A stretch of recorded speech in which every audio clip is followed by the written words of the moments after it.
Shalom, salam damai sejahtera. Bapak, Ibu, dan saudara sekalian terkasih dalam Tuhan, salam berjumpa kembali di dalam GKM Menyapa edisi hari ini. Bapak, Ibu, dan saudara sekalian, izinkan saya untuk tetap menggunakan masker waktu menyapa Bapak Ibu sebagai bentuk solidaritas dan simbol mengingatkan kita bahwa pergumulan kita menghadapi pandemi virus COVID-19 ini masihlah belum selesai. Nah, meskipun demikian Bapak Ibu, di tengah pergumulan kita sekarang, kita juga mendengarkan sebuah kabar baru yang berasal dari negeri-negeri utara. Sebuah kabar yang menggentarkan hati kita. Sebuah berita yang menambah beban pikiran kita. Kabar itu adalah kabar perang antara negara Rusia dan Ukraina. Sejak dari hari Kamis minggu lalu, Presiden Vladimir Putin mendeklarasikan perang terhadap Ukraina. Sampai sekarang ini, konflik antara kedua negara masih terus berlangsung, mengakibatkan banyak sekali kehancuran, kerugian, dan berjatuhan korban dari kedua belah pihak. Bapak, Ibu, dan saudara sekalian, perang ini meskipun mungkin terkesan jauh ya dari negara kita Indonesia, namun perang ini menjadi perhatian bagi hampir seluruh masyarakat di muka bumi ini, termasuk juga kita yang ada di Indonesia. Mengapa demikian, Bapak Ibu? Hal itu dikarenakan banyak pihak yang melihat dan mengkhawatirkan jika perang ini dapat menjadi pemicu konflik yang lebih besar, sehingga dapat mengakibatkan terjadinya perang dunia yang ketiga. Nah, Bapak Ibu, bahkan sampai ada yang memberikan komentar bahwa ini merupakan awal dari tanda-tanda akhir zaman akan segera tiba ya. Peperangan yang akan segera terjadi sehingga menuju perang yang besar. Nah, Bapak Ibu dan saudara yang terkasih dalam Tuhan, memang benar demikian bahwa perang dan kehancuran, kekacauan antar bangsa merupakan salah satu tanda menjelang akhir zaman tidak tiba. Firman Tuhan dalam Matius 24 ayat 6-7 berkata seperti itu ya. Kamu akan mendengar deru perang, kabar-kabar tentang perang.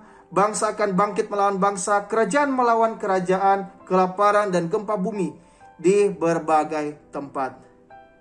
Namun Bapak Ibu, uniknya pada ayat yang sama Yesus juga berkata, namun berawas-awaslah, jangan kamu gelisah. Sebab semuanya itu harus terjadi, tetapi itu belum kesudahannya. Bapak Ibu, Yesus berpesan kepada para muridnya untuk jangan menjadi gelisah ketika mereka mendengar deru-deru perang. Itu memang suatu hal yang akan terjadi di dunia yang berdosa ini menjelang kesudahannya. Bahkan kalau kita melihat sebelum terjadinya perang dunia yang pertama dan kedua, sudah pernah terjadi peperangan-peperangan besar antar bangsa yang ada di dunia beratus-ratus tahun silam. Bahkan setelah Yesus naik ke dalam surga. Bapak, Ibu, dan saudara yang terkasih dalam Tuhan, peperangan dan kekacau balauan di dunia ini memang akan dan harus terjadi menjelang kesudahan zaman.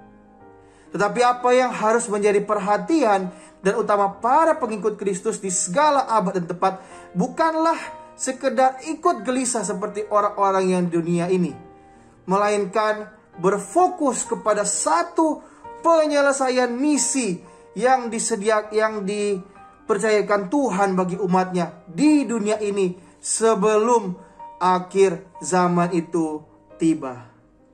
Bapak Ibu lihat pada bagian perikop yang sama di bagian akhir Yesus menjelaskan tentang tanda-tanda kesudahan zaman ini. Ia menutup dengan sebuah pernyataan Matius 24 ayat 14. Dan Injil ini akan diberitakan di seluruh dunia menjadi kesaksian bagi semua bangsa. Sesudah itu barulah tiba kesudahannya. Bapak, Ibu, dan saudara sekalian, mari kita sama-sama menyerahkan situasi di dunia ini ke dalam tangan Tuhan. Ketika kita gelisah atau khawatir akan malapetaka apa yang akan datang, yang akan segera terjadi di atas muka bumi ini, biarlah kita tetap berpegang dengan iman yang teguh bahwa Tuhan tetap memegang kendali atas segala yang terjadi di dalam sejarah.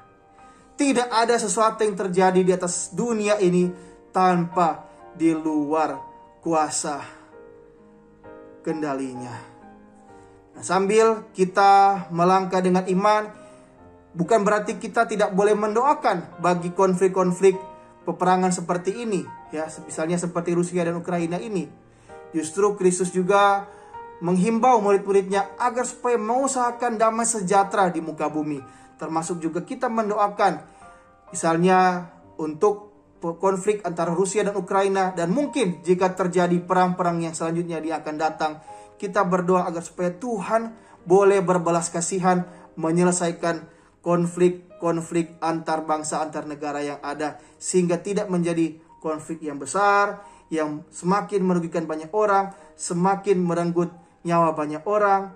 Dan di tengah-tengah kita berdoa bagi damai sejahtera di muka bumi ini, biarlah kita juga boleh mengingat dan berfokus untuk menyelesaikan misi yang diberikan Tuhan, mendoakan supaya di hari-hari menjelang akhir zaman ini boleh semakin banyak orang boleh percaya kepada Yesus, boleh bertobat kembali kepada anak Allah dan menerima keselamatan, dan agar supaya seluruh upaya pekabaran Injil anak-anak Tuhan di seluruh penghujung dunia boleh terlaksana dan berhasil.